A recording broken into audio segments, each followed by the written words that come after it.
자, 신명기 18장. 신명기 18장에 보시게 되면은 선지자의 종류가 나옵니다. 선지자의 종류. 자, 첫 번째 한번 저는 바로 신명기 18장 이제 18절에 나오는 신명기 18장 18절 19절에 나오는 선지자가 있습니다. 예수 그리스도이십니다. 첫 번째 선지자는 예수 그리스도이시다. 선지자의 기름 부음 받은 이제 예수 그리스도 예언하고 있습니다. 신명기 18장 18절로 19절에 내가 그들의 형제들 가운데 너와 같은 선지자 하나를 그들을 위하여 일으키고 내 말들을 그의 입에 두리니 내가 그에게 명령한 모든 것을 그가 그들에게 말하리라. 누구든지 그가 내 이름으로 말할 내 말들에 귀를 기울이지 아니하면 내가 그에게 그것을 요구하리라 했고 15절에도 주 내 하나님께서 내 가운데서 곧 내 형제들 중에서 나와 같은 선지자 하나를 너를 위하여 일으키시리니 너는 그의 말에 귀를 기울일지니라 했습니다. 바로 모세와 같은 선지자 한 분을 일으키는데 바로 예수 그리스도를 선지자의 기름 부음으로 부어주신다는 것입니다. 그래서 첫 번째 선지자의 종류는 바로 참 선지자의 기름 부음을 받은 예수 그리스도이십니다. 자, 두 번째 모세 선지자입니다. 모세 선지자. 그래서 첫 번째 선지자 예수 그리스도를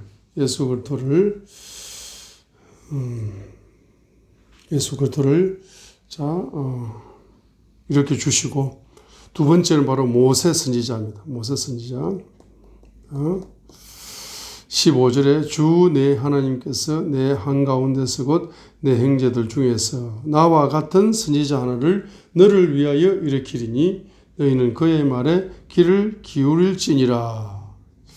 그래서 나와 같은 선지자. 모세가 누굽니까? 선지자다 이 말입니다.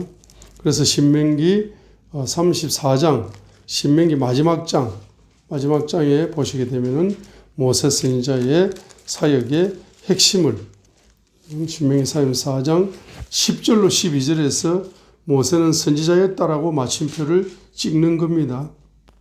신명기 34장 10절 그 뒤로는 이스라엘에 모세와 같은 선지자가 일어나지 아니하였나니 자, 그 특징은 뭡니까? 주께서 얼굴을 마주 대하여 아시던 자다. 만왕의 왕의 얼굴과 모세 선지자의 얼굴과 얼굴을 대면하던 자다. 자, 얼굴과 얼굴을 대면한다는 것은 마음과 마음이 대면하는 거죠. 만왕의 왕이신 만군의 주님의 마음과 모세 선지자의 마음이 만나는 겁니다. 마음과 마음이 만난다. 얼굴과 얼굴이 만난다. 마음과 마음이 만나니까 그 마음 속에 있는 비밀들이, 계획들이 바로 모세 선지자의 마음에 흘러가는 거죠. 그래서 참 선지자로 쓰임받는 겁니다. 그래서 모세 선지자의 사역의 핵심은 출애굽 사역이다. 11절 주께서 그를 보내서 애굽 땅에서 바로와 그의 모든 신하와 그의 온 땅에 행하게 하신 모든 표적들과 이적들 가운데서 또 모세가 온 이스라엘의 눈앞에서 보여준 그 모든 강한 손과 그 모든 큰 두려움 가운데서 그분께서 그를 아셨더라 했습니다. 그래서 이제 출애굽 사역의 핵심은 바로 뭡니까? 주님의 큰 손 사역이다. 강한 손의 사역이다. 주님의 마이티 핸드.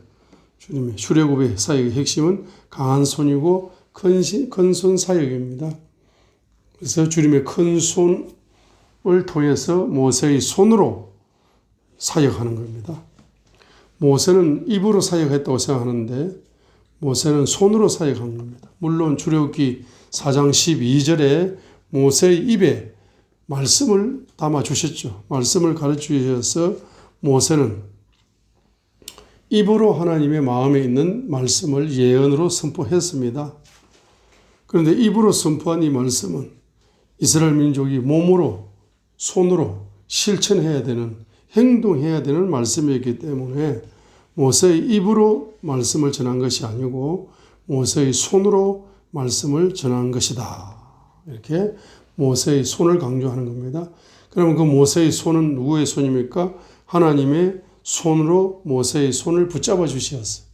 하나님의 입에서 나오는 말이 모세의 입을 통해 전달되고 하나님 마음속에 있는 말씀이 모세의 마음을 통해 전달되고 하나님 입에서 있는 말씀이 모세의 입으로 전달되고 하나님의 손에 있는 말씀이 모세의 손으로 전달되어서 바로 모세의 마음과 모세의 입과 모세의 손이 삼위일체가 되어져 가지고 사역을 행했다는 것입니다. 그래서 이제 우리가 선지자의 기름 부음 받아서 참 선지자가 되려면은 세 가지를 핵심 기도 제목으로 잡아야 되겠죠. 어떤 기도 제목입니까?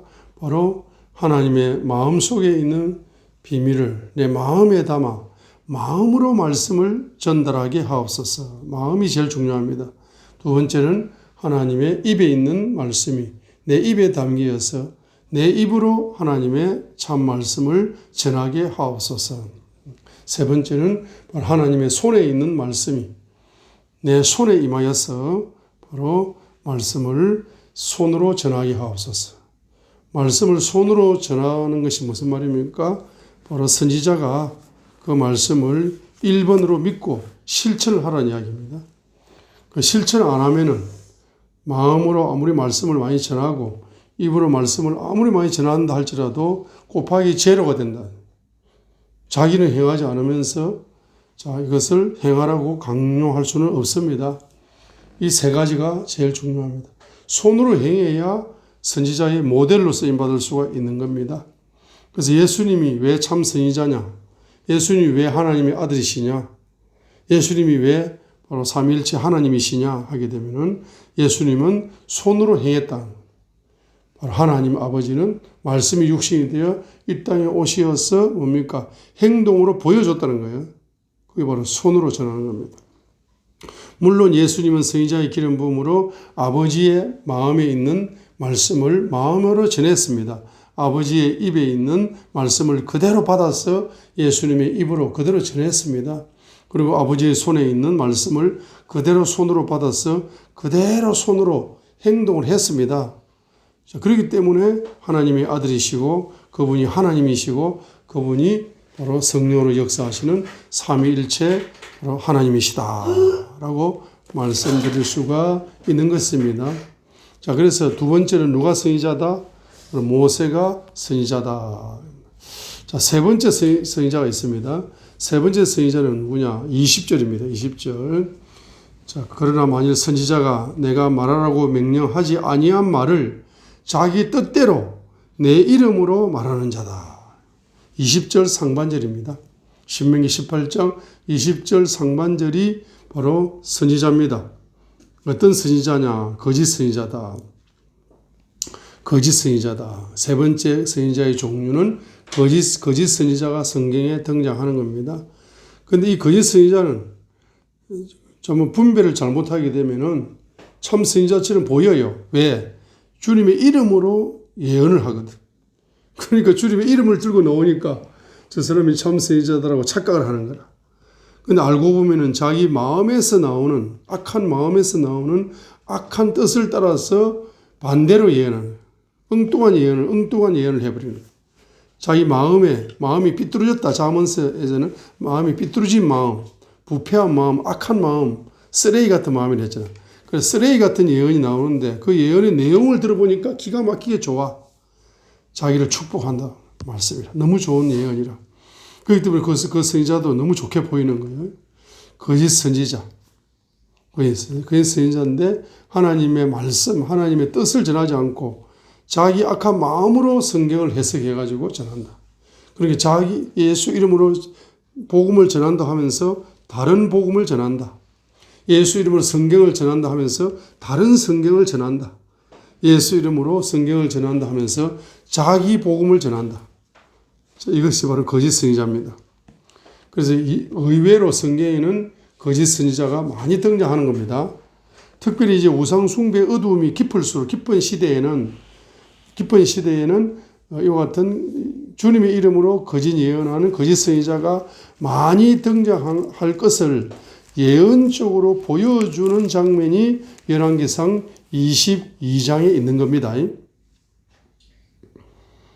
아합 시대가 아무래도 북이스라엘 왕조 중에서 최고로 영적 이세벨을 통해서 영적 암흑으로 최고의 우상이 판을 쳤던 우상 숭배의 극치를 이루었던 바로 왕조가 바로 아합 시대였죠. 그래서 이 아합 시대에 아합이 이제 왕이 죽게 생겼어요. 아합 왕이 죽을 운명에 처했습니다.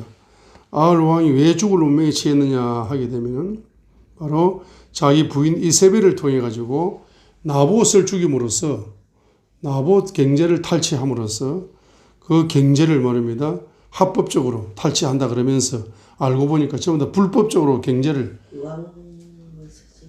열왕기상 21장에 그런 이야기 나오죠. 열왕기상 21장에 나봇의 포도원 경제를 빼앗는 이 사건이 우상 숭배보다 더 악한 죄입니다. 더 가정한 죄입니다. 많은 사람들이 교회를 다니면서도 교회를 다니는 장로님, 권사님, 집사님이 회사를 차려가지고 사기를 친다. 그러면 그 사람이 우상 숭배자라고 아무도 생각하지 않습니다. 그냥 사기꾼이라고 생각할 수 있죠. 그런데 그 남의 돈을 탈취하는 거, 그건 우상 숭배자보다 100만 배 이상 더 가정한 죄입니다. 그렇기 때문에 열왕기상 21장에서는 나봇의 포도원 사건이 악인 경제 사건이고, 이 악인 경제 사건 때 누가 등장합니까? 엘리야 선지자가 등장하여서 바로 아합이 죽을 것이다.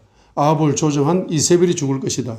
아합 가문이 멸망할 것이다라고 가문의 멸망까지 이야기했습니다.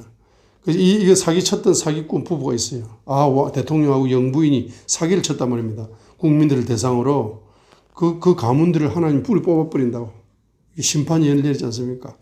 근데 죽을 때에도 이세벨은 죽고 창문에서 던져버렸는데 떨어져가지고 가보니까 시체가 없어. 개들이 살을 뜯어먹었어.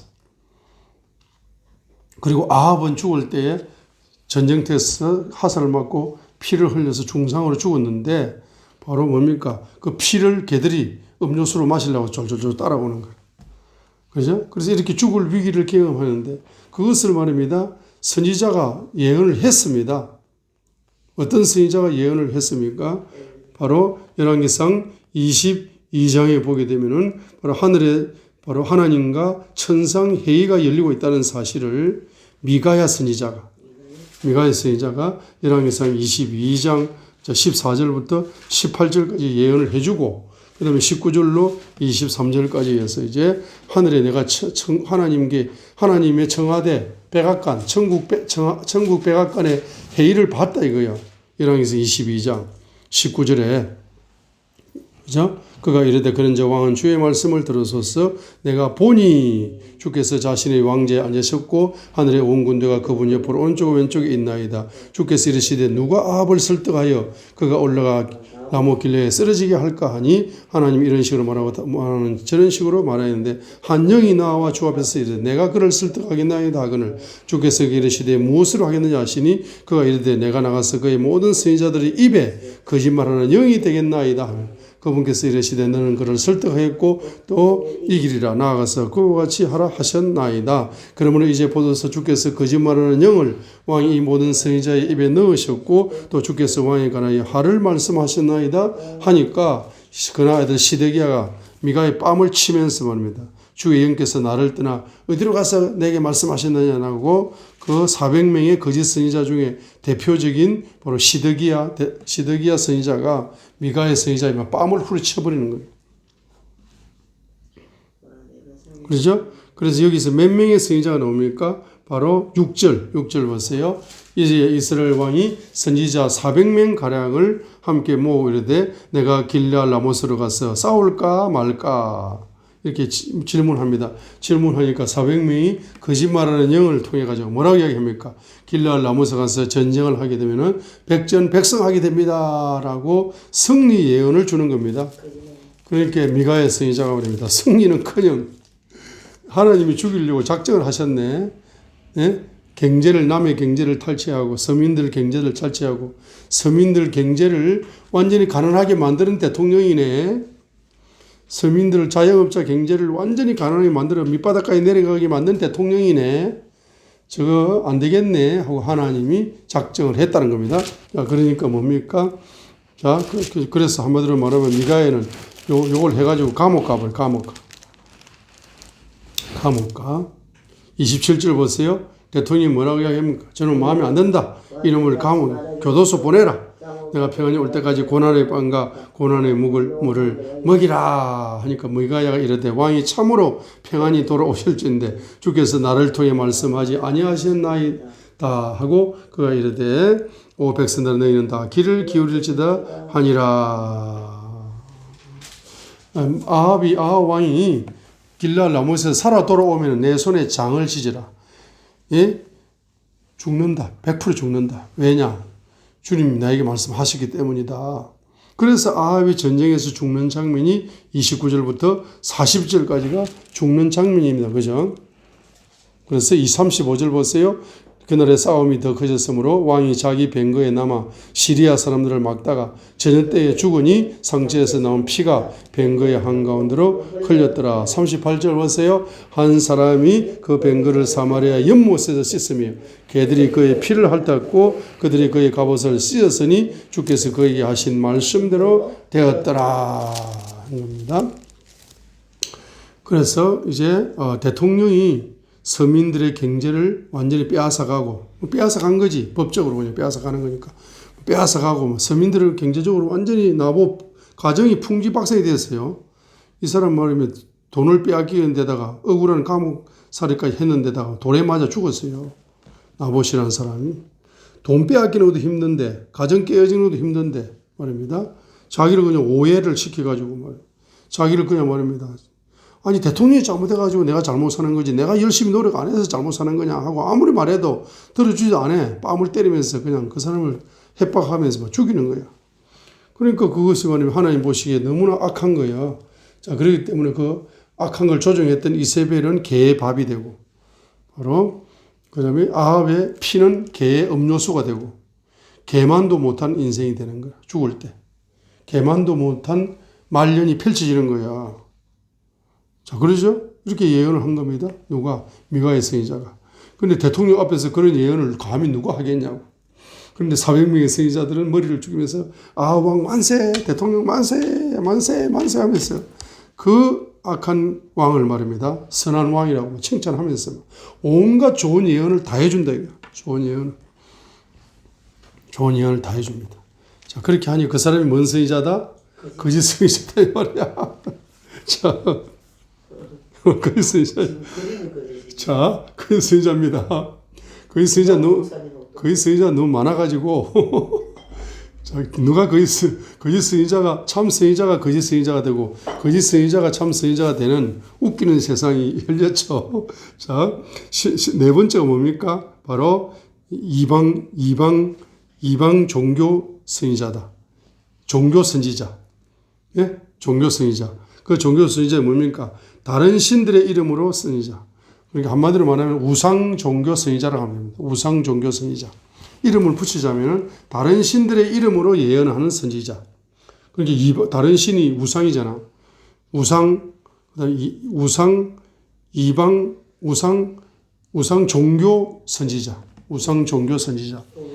자, 기독교 밖에도 선지자들이 많습니다. 예? 기독교 밖에도 선지자들이 많아요. 그것이 바로 20절 하반절에 신명기 18절 20절 하반절에 다른 신들의 이름으로 예언하는 선지자. 다른 신의 이름으로 예언하는 선지자에게는 100% 죽음의 영이 이제 옵니다. 죽습니다. 자기가 죽고 후손들도 죽고 그 가문이 다 멸망받는 거라. 자, 그래서 그 바로 선지자들이 누구냐 하면 가나안 땅에서 가나안 우상을 섬겼던 종교 지도자 선지자들이 있습니다. 그것이 바로 신명기 18장 10절로 11절에 예를 들어놨죠. 9절에 보니까 주 네 하나님께서 내게 주시는 땅에 들어가거든 너는 그 민족들의 가증한 것들을 따라 행하는 것을 배우지 말며. 자, 신명기 18장 10절. 자기 아들이나 딸을 불 가운데로 지나가게 하는 자나 점을 치는 자나 때를 관찰하는 자나 신명기 18장 10절 요술을 하는 자나 마녀나 11절 마법사나 부리는 영들에게 조언을 구하는 자나 마술사나 강신술사가 너희 가운데 있지 못하게 할지니라. 이런 일을 행하는 모든 자는 주께 가정한 자니 이런 가정한 일들로 인하여 주 내 하나님께서 그들을 내 앞에서 쫓아내시느니라 했습니다. 기독교 밖에서 우상의 이름으로 신명기 18장 9절부터 이제 12절까지 하면 됩니다. 9절부터 12절까지. 자, 이건 뭡니까? 바로 다른 신의 이름으로, 우상의 이름으로 점을 치는, 예언을 해주는 종교 선지자가 있어요. 종교 선지자. 자, 이런 사람들은 뭡니까? 죽음의 영이 개인적으로, 가정적으로, 가문적으로 후손에게 옵니다. 결론적으로 다 망한다는 이야기입니다. 가난해진다는 이야기입니다.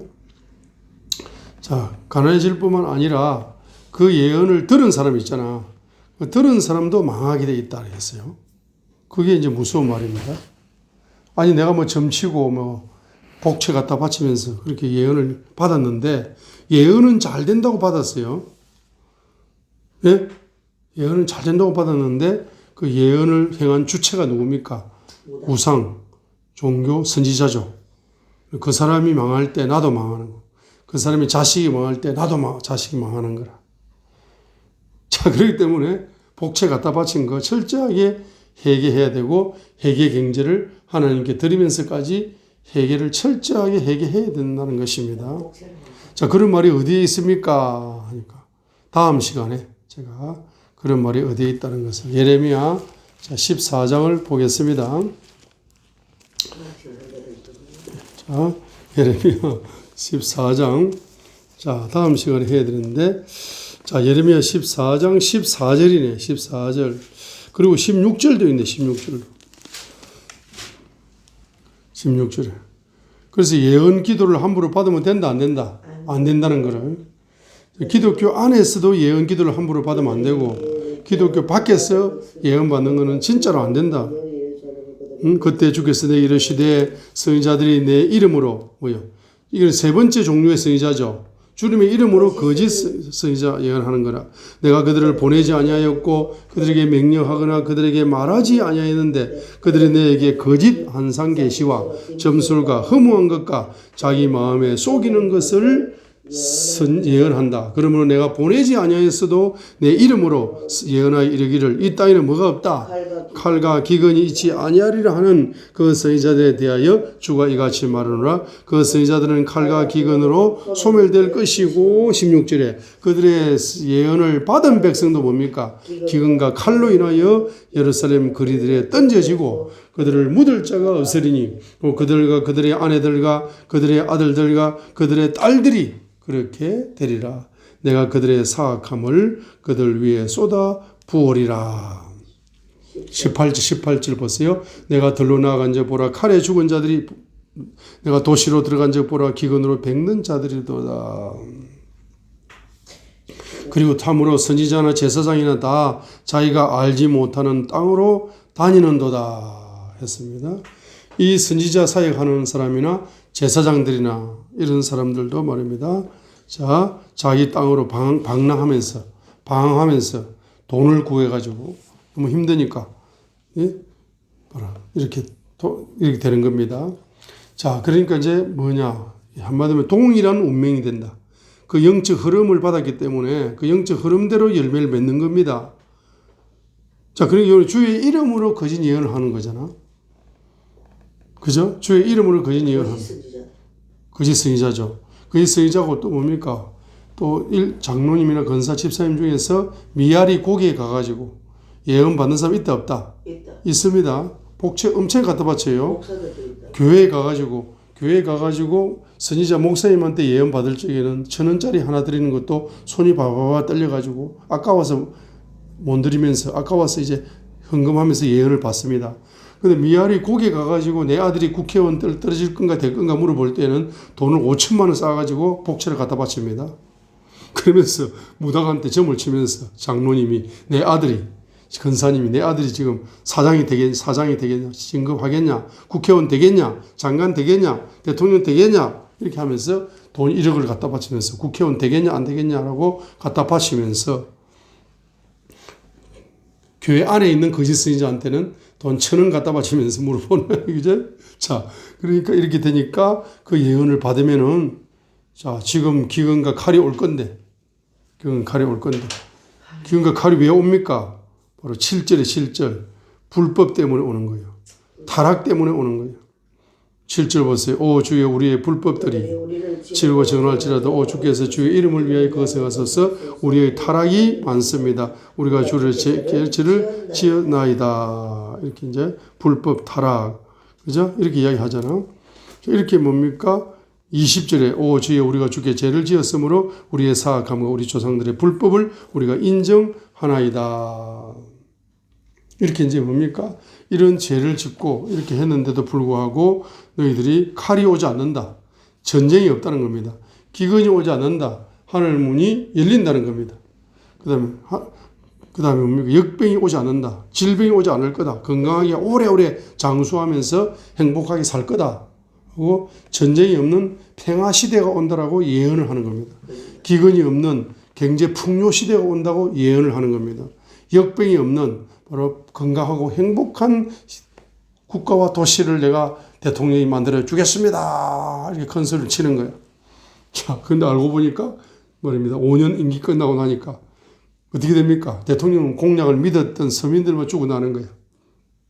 그죠? 경제적으로. 칼은 경제를 탈취당하는 전쟁이죠. 기근은 경제적인 가난이죠. 하늘문이 닫히는 거. 역병은 질병으로 인한 가난이죠. 삼중 가난이 오는 거라, 삼중 가난이. 그러죠? 이런 거짓 선지자 예언을 잘못 받으면은, 거짓 정치 지도자를 잘못 표를 찍으면은 삼중 가난이 오듯이, 거짓 선지자 예언을 잘못 믿으면은 삼중 가난이 온다는 겁니다. 자, 그래서 몇 종류의 선지자가 있다? 몇 종류의 선지자가 있다? 네 종류의 선지자가 있습니다. 그렇죠? 그래서 네 종류의 선지자의 예를 성경에서 다 들어드려야 되는데 시간 관계상 자, 우리 신명기 14장과 15장에서 이거 다 생략하고 우리가 세 가지만 딱 강조하고 마치겠습니다. 내일 이제 우리가 신명기 14, 15장을 한번 분석해 보기로 하고 오늘은 이제 다른 관점으로 자, 제목을 정했습니다. 무슨 제목입니까? 회개 중보기도의 보상. 제목은 뭡니까? 회개 중보기도의 보상. 오늘 새벽에 이제 하나님께서 이제 깨워주셔가지고 제가 눈을 뜨는데 예레미야 이제 신명기 18장을 보여주시면서 이 지구촌에는 네 종류의 선지자들이 있느니라 라고 이제 말씀으로 계시를 열어주셨어요. 아, 그래서 네 종류의 선지자들이 있구나. 그런데 그 선지자의 네 종류를 이제 성경을 이제 예레미야 14, 15장을 보니까 아, 이런 거짓 선지자들이 있구나. 거짓 선지자의 거짓 예언을 받으면 그대로 그냥 거짓 선지자의 비참한 운명이 그 예언을 받은 사람의 자손에게까지 그 열매가 비참하게 오는구나를 보여주시면서 지금 예레미야 14장과 15장에서 한 가지 핵심적인 주제가 있다 이 말입니다. 주제가 있다. 그것이 뭡니까? 바로 회개 중보 기도자에게 주시는 보상이 네 가지가 있다. 네 가지. 회개 중보 기도에게 주시는 보상이 네 가지가 있다. 이 말씀이 왜 여기에 기록되어 있을까? 깜짝 놀랐습니다. 저도 깜짝 놀랐어요. 왜 이 말씀이 여기에 기록되어 있을까라고 이제 제 예레미야 14, 15장을 보니까 제가 깜짝 놀랐어요. 지금 예레미야는 14장 1절에 보세요. 기근에 대해서 예레미야 선지자에게 주의 말씀이 임했습니다. 예레미야 14장 1절에 보세요. 지금 기근이 왔습니다. 국가적인 기근이 왔습니다. 하늘 문이 닫혔다는 이야기죠. 예레미야 14장 1절에. 이스라엘의 기근이라는 것은 다른 나라의 기근과 다릅니다. 다른 민족들은 물을 저수지에 저장을 해두고 하늘 문이 닫히더라도 그 물을 뽑아서 이제 기근을 조금 이제 멈출 수가 있지만은 이스라엘은 하늘에서 이른 비 늦은 비가 안 떨어지면은 그 기근이 처절합니다. 그리고 계속 안 떨어진다. 그럼 진짜로 처절합니다. 비참한 기근이 연속적으로 이어지는 시대에 예레미야가 뭡니까? 바로 예언을 하는 겁니다. 예언을 하면서 7절에 7절 회개하는 회개 중보 기도를 합니다. 읽겠습니다. 오 주여 우리의 불법들이 우리를 치르고 정언할지라도 오직 주께서는 주의 이름을 위하여 그것을 행하소서. 우리의 타락이 많나이다. 우리가 주께 죄를 지었나이다 하면서 9절까지 주의 이름으로 불리오니 우리를 버리지 마옵소서까지 7절로 9절까지가 예레미야의 1차 중보기도입니다. 심판 예언을 해놓고 가난이 올 거다라고 예언을 해놓고 그 가난의 오는 원인을 예레미야 선지자가 회개 대신 중보기도 해주는 겁니다. 민족, 국가와 민족을 위해서, 나라를 위해서, 서민들을 위해서 중보기도를 해주는 겁니다. 예레미야 14장 7절부터 9절까지를 통해서 구체적으로 죄를 토해내면서 민족적인 죄를 토해내면서 회개 기도를 중보기도를 하는 겁니다. 그죠? 그러니까 11절에서 주님께서 뭐라고 이야기하십니까? 중보기도 하지 마라 그러잖아. 중보기도 하지 마라. 듣기 싫다. 11절에 그때 주께서 내게 이르시되 이 백성을 위하여 그들의 복을 구하지 말라. 12절에 그들이 금식할지라도 내가 그들의 부르심을 듣지 아니하였고 그들이 번제물과 봉물을 바치고 예배를 드릴지라도 내가 그것을 받지 아니할 뿐 아니라 오히려 칼과 기근과 역병으로 그들을 소멸시키리라 하는 거예요. 중보기도 하지 마라. 금식기도 하지 마라. 그다음 뭡니까? 예배 드리지 마라. 예배 드리면 뭐합니까? 하나님이 뭘 안 받는다. 금식기도도 안 받고 예배도 하나님이 안 받겠다는 거예요. 단지 뭐가 있다? 세 가지 가난만 있을 뿐이다. 이렇게 하는 거예요. 자, 그러니까 말입니다. 그러니까 13절에서 물론 2차 중보기도 2차 중보기도가 또 13절이죠. 13절입니다. 2차 중보기도 내용을 지금 강조했죠. 13절에서는 이에 내가 이르되 주 하나님이여 보시옵소서. 선지자들이 그들에게 이르기를 거짓 선지자들이 그들에게 이르기를 뭡니까? 칼을 보지 아니하고 기근을 겪지 아니하리라. 오히려 내가 이곳에 확실한 평강을 주리라. 평화 시대가 열리고 축복 시대가 열리고 너희들은 부유하게 살아갈 것이니 걱정하지 마라 하면서 축복 예언을 쏟아붓는 겁니다. 그러니까 14절에 뭡니까? 그때 주께서 이르시되 선지자들이 내 이름으로 거짓을 예언한다. 내가 그들을 보내지 아니하였고 그들에게 말씀을 주지 않았는데 명령을 주고 그들에게 말하지도 않았고 명령도 안 주었는데 그들이 내게 거짓 한상 계시 점술 허무한 것 자기 마음에 속이는 것으로 바로 뭡니까? 예언을 한다 했습니다. 그래서 바로 예레미야가 3차 중보기도를 합니다. 어디에서? 예레미야 14장 바로 19절로 22절에서 예레미야 14장 19절로 22절에서 바로 3차 뭡니까? 중보기도를 하는 겁니다. 그죠? 주께서 유다를 완전히 버리셨나이까? 20절 보세요. 오 주여 우리가 주께 죄를 지었으므로 우리의 사악함과 우리 조상들의 불법을 우리가 인정하나이다. 라고 뭐 하고 있습니까? 바로 회개 중보기도를 3차로 하고 있습니다. 하고 있습니다. 그러니까 이제 하나님이 또 말씀을 주셔 1절부터 그때 주께서 내게 이르시되 모세와 사무엘이 내 앞에 서 있다 할지라도 내 생각은 이 백성을 향하여 기울일 수 없나니 그들을 내 눈앞에서 쫓아내고 낼 것이다 라고 심판 예언을 유다의 불가피한 운명을 다시 한번 심판 예언의 말씀을 주는 겁니다. 그러니까 4차 중보기도를 합니다. 어디에서? 예레미야 바로 15장 10절부터 18절까지 해서 예레미야 15장 10절부터 18절까지 해서 바로 예레미야 15장 10절부터 18절까지 바로 중보기도를 하는 겁니다. 회개 중보기도를 하는 겁니다. 그렇죠? 중보기도를 하는 겁니다. 자, 이렇게 중보기도를 합니다. 자, 이렇게 4차 중보기도를 합니다. 자, 그래서 이렇게 4차 중보기도까지 하게 되는데 이 회개 중보기도 하게 되면 보상이 있을 것이다. 4가지 보상이 있습니다. 자, 첫 번째, 바로 주님의 눈물이 그 회개 중보기도 하는 자의 눈물샘을 열어버립니다. 그래서 눈물의 종이 됩니다. 눈물의 종이 됩니다. 첫 번째, 눈물의 종이 된다. 그게 보상입니다. 예레미야 14장 바로 17절입니다. 예레미야 14장 17절. 예레미야 14장 17절을 보세요. 눈물의 종이 됩니다.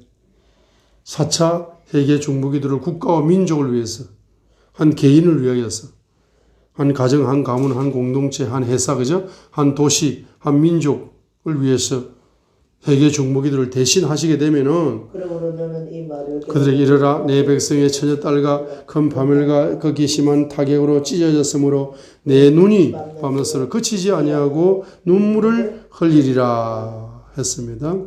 그래서 바로 뭡니까? 바로 하나님 아버지 가슴이 녹아내릴 듯한 비애감과 아울러 그 제가 엄중하여 백성을 징벌하셔야만 하는 하나님의 입장에서 큰 아픔이 아버지의 하늘에 계신 아버지의 눈물로 표현된 겁니다. 그 눈물이 누구에게 전이되어 온다. 예, 중보기도하는 예레미야 선지자의 눈물샘을 열어버리는 겁니다. 열어버리니까 예레미야 9장 1절처럼 되는 거잖아. 예레미야 9장 1절처럼 되는 겁니다. 예레미야 9장 1절처럼 됩니다.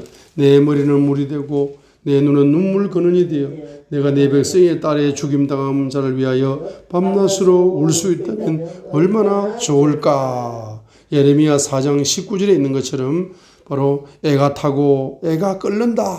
예레미야 4장 19절에 있는 것처럼 애가 타고 애가 끓는도다. 내 마음이 심히 아프고 내 마음이 내 속에서 소리를 내는도다. 마음이 너무 아파가지고 마음에서 통곡이 터지는 겁니다. 내 마음이 내 속에서 소리를 낸다고 합니다. 예레미야 4장 19절에서. 하나님 예레미야 4장 19절에서 아버지의 눈물이 누구의 눈물샘으로 흘러갑니까? 예레미야 중보기도하는 예레미야 선지자의 영 속으로 흘러가서 하나님 아버지의 눈물이 열쇠가 되어가지고 예레미야의 영을 바로 뭡니까? 죄를 깊이 깨닫는 영으로 만들고 영을 깨어버립니다. 영을 깨어버리니까 마음이 죄를 깊이 뉘우치면서 회개 중보기도 하면서 마음이 깨어지면서 예레미야 4장 19절에서 마음에서 자 영에서 바로 눈물샘이 열려가지고 그 눈물이 어디로 흘러오느냐? 바로 마음으로 흘러옵니다. 하나님의 아버지의 눈물과 예레미야의 눈물이 섞여가지고 그 영에서 흘러온 눈물이 하늘에서 흘러온 눈물이 예레미야의 영의 눈물샘을 열어서 예레미야의 눈물과 섞여가지고 어디로 흘러갑니까? 예레미야의 마음으로 흘러가니까 예레미야의 마음이 죄를 깊이 뉘우치면서 회개 중보기도 하면서 예레미야의 마음이 깨어지면서 예레미야의 마음의 수반에 눈물이 터지는 거야. 내 마음에서 내 속에서 소리를 내는 겁니다. 그래가지고 벌써 뭡니까? 예레미야 애가 3장 48절에서 예레미야의 눈에서 눈물이 강같이 흐르는 거야. 예레미야 애가 3장 48절에서 내 백성의 딸이 파멸로 인하여 내 눈에서 눈물이 물 있는 강같이 흐른다라고 예레미야 애가 3장 48절에서 말씀한 겁니다. 자, 그럼 순서를 보세요. 자, 이 백성에게 뭡니까? 칼을 통한 기근, 가난, 하늘문을 닫으면서 경제 기근, 역병을 통한 경제 손해, 삼중 가난이 올 수밖에 없는 기가 막힌 현상. 바로 내 백성의 딸은 딸인데 처녀딸이라고 17절에 말씀했습니다. 결혼도 안 한 처녀딸. 예레미야 14장 17절에 내 백성의 딸은 딸인데 처녀딸이라고 예레미야 14장 17절에 했습니다. 이 내 처녀딸이 말이면 계속 뭡니까? 평생을 가난하게 사는 거라. 삼중 가난 속에 사는 거예요. 그리고 부모 입장에서 어떻게 했습니까? 눈물이 나죠. 마찬가지로 하나님 아버지의 눈에서 눈물이 쏟아지는 겁니다. 이것을 놓고 막 예레미야 선지자가 중보기도를 하고 있는 예레미야 선지자의 영 속으로 흘러와. 예레미야 영 속으로 흘러와가지고 예레미야 선지자의 영의 죄를 깊이 회개 중보기도 하면서 영이 깨어지면서 예레미야 영 속에 있는 예레미야의 눈물샘을 열어버려요. 그래서 아버지의 눈물샘과 눈물과 예레미야의 눈물샘을 통한 눈물이 예레미야의 마음으로 흘러오니까 예레미야가 눈물로 뭡니까? 회개 중보기도를 합니다. 그러면서 예레미야의 마음이 죄를 깊이 뉘우치면서 이스라엘 민족의 죄를 뉘우치면서 또 마음이 깨어지면서 그 마음에서 통곡이 쏟아지는 거야. 그거 예레미야 4장 19절에서 내 마음이 내 속에서 소리를 낸다. 소리를 낸다라고 표현을 했을 뿐입니다. 그죠? 그 다음에 예레미야 애가 3장 48절에서는 내 백성의 딸의 파멸로 인하여 평생 가난하게 사는 내 딸을 보니까 바로 하나님 아버지 눈에서 눈물이 강같이 흐르는데 그 눈물이 어디에서 예레미야 선지자의 눈에서 강같이 흐르는 겁니다. 중보기도자의 눈에서 눈물이 뭡니까? 강처럼 흐르게 된다 이 말입니다. 그러면 눈물의 종이 되겠다 안 되겠다? 눈물의 종이다. 이 눈물의 종이 참 선지자다 말이에요. 눈물의 종이 참 선지자입니다. 자, 그래서 참 선지자는 뭡니까? 하나님 아버지의 마음과 마음으로 말씀을 전하고, 하나님 아버지의 입과 내 입으로 말씀을 전하고, 하나님 아버지의 손과 내 손으로 말씀을 행하고, 하나님 아버지의 눈물과 내 눈물로 바로 사역하는 자가 참 선지자다. 그게 예수님입니다. 그게 모세입니다. 자, 그러죠? 그런데 주의 이름으로 거짓 예언하는 자는 그 네 가지가 없다. 그리고 일반 우상 종교 지도자는 그 네 가지가 100% 없는 거죠. 자, 두 번째, 중보기도자에 주시는 보상이 있습니다. 그게 바로 예레미야 15장, 바로 4차 중보기도. 4차 중보기도 할 때에 바로 열렸던 말씀이 16절입니다. 16절. 예레미야 15장 16절. 두 번째, 어떤 축복을 주시느냐, 보상을 주시느냐, 중보기도 하는 자에게 예레미야 15장 16절을 주시어 읽겠습니다. 내가 주의 말씀들을 뭐하고 발견하고 그것들을 먹으며 주의 말씀이 내게 기쁨과 마음의 즐거움이 되었사오니 오 주 만군의 하나님이여 나는 주의 이름으로 불리나이다 했습니다. 그래서 말씀의 건세가 열리는 거죠. 말씀의 건세가 열리는 건데 다른 말로 이제 표현하자면은 말씀을 재발견한다. 말씀을 재발견하는 기쁨. 옛날에는 창세기를 읽을 때 한 번도 발견 안 됐는데 오늘은 창세기를 읽을 때 새로운 말씀이 발견된다. 그 말씀이 발견되는 기쁨. 그리고 그 발견된 말씀을 먹는 기쁨. 꿀송이처럼 맛있게 먹는 기쁨. 영안이 열렸다고. 말씀 기쁨. 영안이 열린 거죠.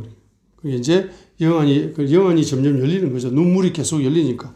영안을 여는 열쇠 중에서 눈물이 자꾸 흘러야 영안이 열리는 거죠. 영에서 눈물샘이 열리니까 영의 눈이 열리고, 마음에서 통곡하니까 마음의 눈이 열리고, 눈에서 눈물샘이 터지니까 육의 눈까지 건강해지고 밝아지고, 옛날에는 보지 못했던 말씀과 만물을 재발견하는 행복, 재발견하는 기쁨, 그 발견된 말씀이 내 영혼에 온전한 양식이 되어져서 영적인 기쁨, 마음의 기쁨, 육신의 기쁨, 생활의 기쁨. 예레미야 15장 16절. 예레미야 15장 16절의 축복이 4차 회개 중보기도에서 열린 겁니다. 그렇죠? 그 다음에 이제 4차 회개 중보기도를 하고 나니까 열어주는 특별한 축복이 세 번째가 있습니다. 19절로 21절에서 하나님이 이제 4차 회개 중보기도한 예레미야에게 말씀 계시를 열어주시죠. 내 입같이.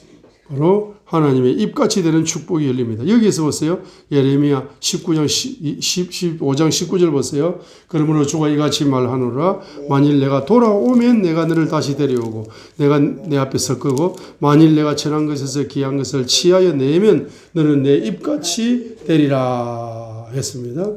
자, 이 무슨 말입니까? 자, 보세요. 돌아오면, 만일 예레미야가 돌아오면 이 말이 무슨 말입니까? 예레미야가 천한 것에서 귀한 것을 취하면 이 말이 무슨 말입니까? 자, 예레미야 15장 19절. 자, 예레미야가 돌아오면, 예레미야가 언제 하나님을 배반한 적이 있습니까? 없죠? 그런데 돌아오면, 회개하면 이런 표현을 썼습니다. 왜 이런 표현을 썼느냐 하니까 예레미야도 인간이기 때문에 예레미야 20장 7절부터 9절까지 보세요. 이런 마음을 품을 때가 있습니다. 워낙 그 예언을 핍박하니까. 예레미야 20장 7절로 8절 보세요. 오 주여. 예레미야 20장 7절. 오 주여. 주께 나를 속이셨으므로 내가 속아싸우며 주께서 나보다 강하사 이기셨으므로 내가 날마다 조롱을 받고 사람마다 나를 비웃나이다. 주의 말씀이 날마다 내게 치욕거리와 조롱거리가 되었으므로 내가 말을 시작한 이후로 부르짖되 폭력과 노략에 대해 부르짖었나이다. 내가 아무리 예언을 전해도 이 인간들이 예언을 받아들인다 안 받아들인다? 안 받아들이니까 자기도 모르게 좌절하고 낙심하는 겁니다. 아니, 하나님이 나를 속인 거 아닙니까? 아니, 이런 말씀의 계시를 열어주면서 아무리 전해도 한 사람도 말입니다. 그 듣는 사람들이 다 그냥 그 목사야 뭐 이상한 설교한다, 이상한 예언한다, 뭐 돈이 열린다는데 그거 열릴 수 있나? 없지. 황당한 이야기를 한다. 이러면서 안 받아들이고 안 받아들일 뿐만 아니라 막 조롱을 하는 거야. 날마다 조롱을 하는 거야. 저 목사 뭐 그렇게 하더만 자기는 열리지도 않으면서 뭐 열린다를 몇 년을 하고 있는 거야. 진짜 하나님께 받은 거 맞는 거야? 하면서 막 계속 조롱하고 비웃는 거야. 그러니까 어떤 때는 막 낙심이 되는 거야. 낙심이 되고 좌절이 되는 겁니다. 그래서 뭡니까? 그 낙심과 좌절에서 네가 돌아오라는 거야. 이거 이해가 되시죠? 이거 이해하면 됩니다. 자, 그 다음에 뭡니까? 천한 것에서, 자, 예레미야 15장 19절 보세요. 천한 것에서 귀한 것을 취하면 너는 내 입같이 된다. 천한 것이 뭐냐 하면은 바로 낙담해가지고 선지자가 말입니다. 불신앙적인 말을 하는 겁니다. 하나님 나를 속이십니까? 하고, 이렇게, 그죠? 아이고, 뭐, 이게 아무리 뭐 15년을 뭐 전에도 뭐, 순종하는 사람 몇 사람도 없고, 뭐, 아이고, 사역을 해야 돼, 말아야 돼, 포기해야 되겠네. 힘들어. 몸도 아프고. 목도 아프고, 막, 경제도 안 열리고, 경제 열린다고 그렇게 설교하는 목사가 경제도 안 열리고 말이야. 그러니까 뒤에서 날마다 조롱을 하고 힘들고 막 이러 하니까 말입니까? 예? 바로 이렇게 낙담하고 이러 할 때, 거기서 말을 하는 거야. 천한 말을 천한 말, 쓰레기 같은 말을 하는 거야. 이제 사역 그만둬야지. 불평불만하고 막, 그죠? 그냥 원망하고 부정적인 소리를 하고 이 선지자 입에서 나오는 말이 천한 거야. 그리고 또 백성들이 또 천한 거라. 백성들이 천한 겁니다. 누가 천한 자 중에 최고 천한 자가 있습니다. 우리가 옛날에 천한 거 그러죠. 사람을 인격적으로 비하할 때 쓰는 단어입니다. 진짜로 천한 사람은 아합 대통령입니다. 진짜로 천한 사람은 이세벨 영부인이야. 진짜로 천한 사람. 열왕기상 21장으로 볼 때. 왜냐? 바로 누굽니까? 나보옷의 참 예언. 나보옷은 신명기의 말씀을 들어가지고 우리 가문에서 물려받은 상속 재산, 포도밭을 이것을 팔면 안 된다라고 모세 선지자를 통해서 명령을 했기 때문에 나는 그 하나님의 말씀을 나는 순종해야 된다. 이 경제를 내가 팔면 안 된다. 지켜야 된다라고 뭡니까? 하나님 말씀을 귀하게 받은 자입니다. 귀하게 받은 자예요. 근데 그 하나님 말씀을 멸시하고 무시하고 모세 선지자 입에서 나오는 참 예언을 멸시하고 경제 활동을 한 사람이 이세벨 비즈니스 우먼, 비즈니스맨이야. 권력자 또는 경제 지도자, 정치 지도자 이런 사람들이 하나님의 말씀을 뭐 한다는 겁니까? 천하게 생각하고 무시하고 특별히 선지자를 통해서 전달하는 예언을 뭡니까? 멸시하고 무시하는 겁니다. 그래서 당신은 그런 식으로 하나님 말씀을 불순종해가지고 남의 사기를 치고 불법을 해가고 경제 불법을 해가고 악인 경제 활동을 하고 그리고 남에게 돈을 말입니다. 그래 사기를 쳐놓고 돌려줄 생각도 안 하고 마음에 영이 죽어가지고 양심도 죽어가지고 경제까지 그런 식으로 활동을 하면 당신은 살아서나 죽은 자요. 당신은 무덤에 있는 시체보다도 더 비참한 존재야. 사기꾼아, 회개하시오. 이렇게 대한민국의 사기꾼 경제 지도자들을 향해서 이렇게 선포를 이렇게 하게 되면 그 사람들이 말입니다. 아유, 이정화 목사가 또 엉뚱한 소리를 하고 있어요. 당신 재산이 얼마야? 나하고 비교가 돼? 마음속으로 멸시를 하면서 말입니다. 그 하나님의 참 선지자, 참 예언을 뭡니까? 멸시하는 거야. 천하게 여기는 거야. 그 사람이 대한민국에서 최고 천하고 최고 천한 신분이요. 영적인 신분이. 돈은 많을지 모르나. 돈을 많을지 권력은 최고일지 모르지만 영적인 신분이 최고 천한 사람이에요. 경제는 최고 많을지 모르지만은 바로 그 사람 영적인 신분이 최고 천한 것으로 본다 이 말입니다. 그래서 천한 것에서 귀한 것을 취해라. 그 귀한 것이 하나님의 말씀이 최고로 귀한 거야. 특별히 네에게 주신 말씀의 계시가 이 지구상에서 최고로 귀한 메시지입니다. 이것은 뭡니까? 이걸 귀한 것으로 받을 줄 알아야 됩니다. 이렇게 하게 되면은 야, 너를 보니까 너 정말로 내가 감당이 안 되는 목사다. 아니 20살에 하나님 말씀을 통달케 해달라고 20살에 말이 네가 이제 내 종으로 부름을 받았는데 아니 지금 나이가 몇 살이야 지금? 응? 나이가 몇 살이냐고. 지금 36년 아니 36년 동안 내가 똑같은 36년 동안 내가 똑같은 말을 36년 동안이나 그래? 36년 동안이나 똑같은 메시지를 전하고 있냐? 너는 어떻게 너는 내가 전하라는 것만 너가 전하고 있나? 열매도 안 보이는데 이렇게 주님이 말입니다. 주님이 감동을 하는 거야. 야, 너 정말로 너 개짜다. 응? 다른 사람 같으면 이미 다 포기했을 건데 아니 36년을 그냥 하나님 주시는 말씀을 귀하게 여기면서 굶어 죽어도 좋사오니 그냥 고합니다. 그냥 하면서 따라오는 내 종이구나. 그러니까 너는 뭡니까? 앞으로 말해요. 내가 너와 키스하겠다. 자, 다른 말로 말하면 너는 뭡니까? 내 입같이 되리라. 바로 너는 내 입같이 될 것이다. You shall 너는 될 거다. 그리고 as라는 전치사가 너무 지금 as라는 단어가 너무너무 귀합니다. You shall 너는 될 거다. be 존재가 될 거다.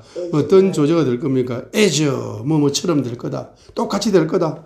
예? 바로 as 뭐뭐처럼 될 거다. 뭡니까? My mouth 내 입처럼 될 거다. 내 입에 있는 말을 바로 내 입에 담아줄게.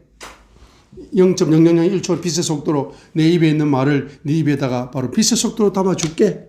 너 합격이 합격. 하고 입에서 뭡니까? 말씀의 건세가 이제 터져 나오는 거라. 말씀의 건세가 터져 나옵니다. 예레미야가 뭐 교회가 있습니까? 성도가 있습니까? 예레미야가 교회 개척했다가 성도들 모아놓으면은 목사님 이상한 예언 하시네.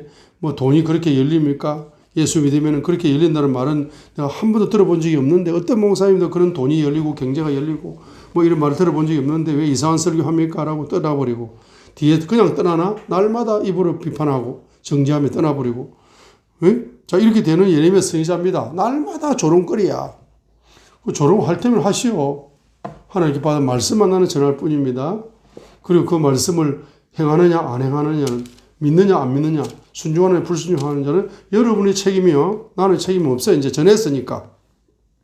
내가 대한민국 경제 지도자 특별히 사기꾼 경제 지도자들에게 분명히 이야기했습니다. 당신의 영은 죽었어. 교회 다니면 뭐해. 영이 죽으니까 사기치지.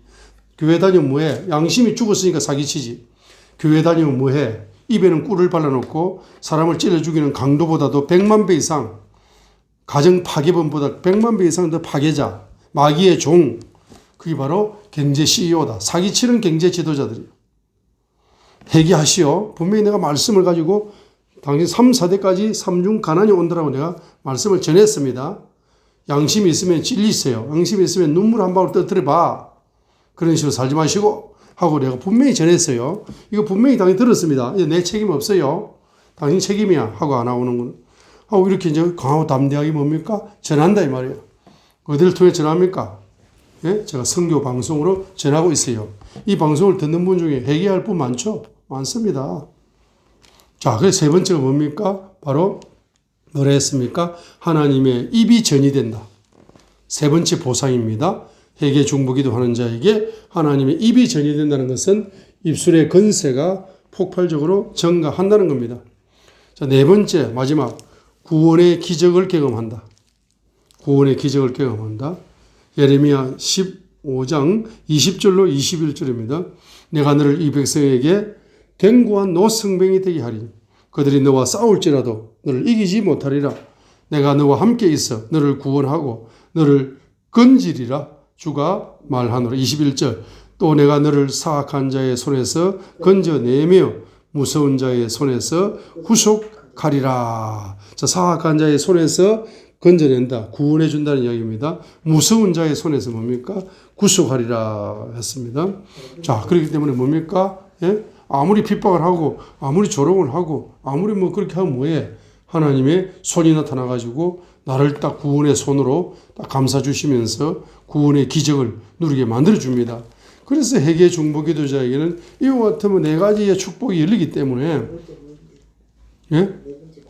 네 번째 구원의 기적입니다. 자, 이 축복이 열리기 때문에 제가 옛날에 저기 어디입니까? 저기 계산에 그 기도원에 가서 부흥 집회를 인도하는데 갑자기 말입니다. 찬양을 팍 하나님 시키시는 거예요. 찬양을 시키시면서 입에서 막 예언이 터져 나오는 거예요. 자, 어떤 예언입니까? 바로 거기서 뭡니다. 찬양을 하면서 우리가 이 나라와 이민족을 위해서 기도합시다 하고 이제 기도를 중보기도를 막 시키는데 갑자기 말입니다. 이 청중들도 중보기도 하고 저도 중보기도를 하고 있죠. 예배 시간에 막 입에서 중보기도가 터지는데 제 입에서 말입니다. 이상한 언어가 튀어나왔어요. 어떤 언어가 튀어나옵니까? 어떤 언어가 튀어나오니까 예수 그리스도께서 자, 일곱 개의 눈물을, 7방울의 눈물을 떨어뜨려 주십니다. 예수 그리스도께서는 7방울의 눈물을 이 한반도에 떨어뜨려 주시면은 예수님의 눈물이 떨어지는 곳마다 바로 회복의 꽃이 핍니다. 예수님의 눈물이 떨어지는 곳마다 바로 부욕해 되는 꽃이 핍니다. 예수님의 눈이 떨어지게 되면은 통일이 됩니다. 예수님의 눈물이 떨어지게 되면은 경제도 회복됩니다. 건강도 회복됩니다. 가정도 회복됩니다. 이러면서 예수 그리스도의 눈물, 몇 방울의 눈물이 떨어지면은 한반도가 바로 G2 국가가 되느냐, G1 국가가 될 수 있느냐, 예수 그리스도의 눈물이 7방울이 떨어지게 되면은 7방울, 완전한 눈물이며 7방울이 떨어지게 되면은 대한민국이 초강대국이 될 수 있습니다. 예수의 눈물 한 방울 탁 떨어뜨리면은 북한의 핵무기가 쓰레기통으로 완전히 사라져 버립니다. 예수님의 눈물이 북한에 한번 딱 떨어져 버리면 노동당 정권, 공산주의 종교, 공산주의 사상, 노동당 정권, 공산당 간부들이 바로 파멸되어 버립니다. 바로 뿌리 뽑혀나가면 예수님의 눈물이 남한 땅에 딱 떨어져 버리게 되면 주사파, 친북단체, 종북단체 이런 것들 다 그냥 뿔뿔이 발보라심, 물이 흩은 같이 흩어져 버리게 됩니다. 예수님의 눈물이 자영업자들의 영에 탁 떨어지게 되면 그 자영업자가 용기가 생기고 아이디어가 생기고 힘이 생겨가지고 그가 바로 식당을 하나 하더라도 재벌이 될 수가 있습니다. 자, 이렇게 7가지의 눈물이 이제 예수님의 눈물이 떨어집니다. 그러면 예수님의 눈물이 떨어지는 게 눈에 보여, 안 보여? 안 보이는 거야. 예수님의 눈, 아무리 많이 울어도 안 보이는 거야. 그럼 예수님의 눈물이 누구를 통해서 표현된다? 선지자의 눈을 통해서 눈물이 표현되는 겁니다. 그렇기 때문에 목사님들의 눈에서 눈물이 떨어져 가지고 이 눈물이 8천만 동포의 영 속으로, 마음 속으로, 육체 속으로, 생활 속으로 눈물이 흘러가게 되면은 눈물이 흘러가는 곳마다 회복되는 역사가 일어납니다. 대한민국은 뭡니까? 대한민국을 위하여 우는 한 명의 목사님이 있다 할지라도 대한민국은 망하지 않습니다. 그래서 눈물을 어느 정도 흘려야 됩니까? 바로 한반도를 바로 눈물 탱크가 될 때까지. 우리 옥상에 올라가면 물탱크가 있죠. 그 물탱크에 물이 넘칠 때까지 우리 한반도가 물탱크와 같아. 이 한반도의 물탱크가 선지자의 주의 종들의 눈물로 채워질 때까지 채워버리라. 한반도를 눈물의 물탱크로 채우라 이 말입니다. 이렇게 채우게 되면은 대한민국이 바로 G2 국가가 되는 지름길이 열린다는 사실인 것입니다. 그래서 이제 앞으로 5년 동안 대통령이 임기하실 때에 여러분들의 눈물이 바로 청와대가 눈물의 그릇이 될 수 있도록 여러분의 바로 회개 중보기도의 눈물이 청와대에 이제 흘러가서 청와대가 눈물의 그릇으로 넘치도록 이렇게 되면은 대통령이 잠을 자다가도 꿈을 꾸고 잠을 자다가도 환상을 보고 잠을 자다가도 그 목사 말이 생각난다 이 말이에요. 어제도 유튜브를 봤는데 그 목사가 참 재미난 목사가 막 대통령 보고 욕을 하고 있더구만. 왜 욕을 하지 궁금한데 하고 유튜브를 다시 한번 새벽 1시에 눈을 뜨고 보는 거야. 보니까 이정환 목사라는 사람이 막 대통령만 욕을 하면서 그따위 해가지고 뭐 나라 망합니다 이렇게 하세요 하는 말이 그게 이 말이 맞네 하면서 말이 갑자기 말입니다.